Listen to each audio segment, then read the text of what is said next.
এসো মিলি শিকড়ের সন্ধানে স্লোগানে কুয়েতে নিযুক্ত বাংলাদেশের রাষ্ট্রদূত এস.এম. আবুল কালামের সঙ্গে সাক্ষাৎ করেছে নবগঠিত বৃহত্তর নারায়ণগঞ্জ সমাজ কল্যাণ সমিতির নেতৃবৃন্দ।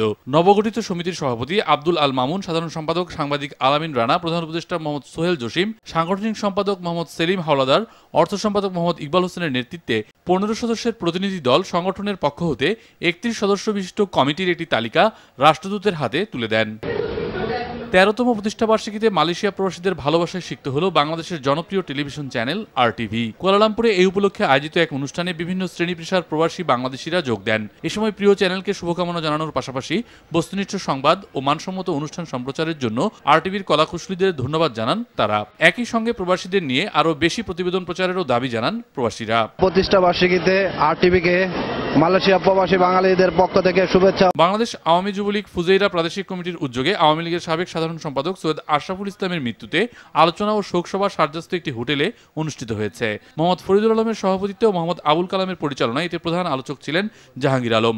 বিশেষ আলোচক ছিলেন ইঞ্জিনিয়ার সুবোধ চৌধুরী শিবু। এ সময় বক্তব্য রাখেন আলমগীর আলম, ইঞ্জিনিয়ার এনাম, মোর্শেদুল কাদের মুন্না সহ আরও অনেকে।